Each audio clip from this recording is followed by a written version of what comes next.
శ్రీ బుగ్గగట్టు భక్తాంజనేయ స్వామి దేవాలయాన్ని దర్శించుకోవడానికి వచ్చే ఎంట్రెన్స్లో ఆంజనేయుని విగ్రహం అనేది ఉన్నది. మన లక్షట్పేట దారిలో, లక్షట్పేట మంచిర్యాల టు లక్షట్పేట వెళ్ళే దారిలో ఉన్నది ఇదంతా. చూడండి ఫ్రెండ్స్, ఈరోజు మేము బుగ్గగుట్ట భక్తాంజనేయ స్వామిని దర్శించుకోవడానికి బయలుదేరాము. ఆల్మోస్ట్ మనం గుట్ట దగ్గరికి వచ్చాము.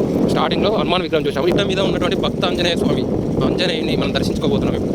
యాక్చువల్లీ మనం గుడి లోపల ఉన్నటువంటి మన విలేజ్లో లేకపోతే మన సిటీలో ఉన్నటువంటి దేవుని కంటే ఇక్కడ ఉన్నటువంటి దేవుని చాలా ప్రత్యేకమైనది. ఎందుకంటే మనం ఒక మెట్లు ఎక్కి గుట్ట మీదకి ఒక దాదాపు 50 నుంచి 100 మెట్లు ఎక్కి వెళ్ళేటప్పుడు మన మనసు అనేది దేవుని గురించి ఆలోచన చేసుకుంటూ వెళ్తాం. గిట్టారా బాబు మళ్ళీ కాలువ దాటలేదు. కాలువ అనేది ఉన్నది, మామూలు బండిని ఇలా దాటించడంతో మనం మిస్ అయిపోయింది.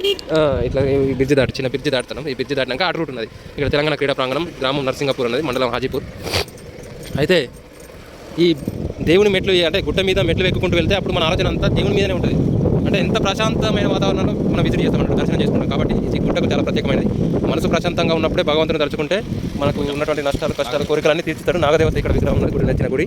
ఇక్కడ హనుమాన్ కిరాణం అనేది పూజ స్టోర్ ఉన్నది. ఈరోజు మేము ఆదివారం రావడంతో అన్నీ క్లోజ్ అయినాయి. రాగి చెట్టు దర్శనం ఇచ్చింది ఫ్రెండ్స్. శ్రీ శ్రీ శ్రీ శ్రీ బుగ్గగట్టు భక్తాంజనేయ స్వామి వచ్చినాం ఫ్రెండ్స్. కమన్ ఇక్కడనే కమన్ ఉన్నది.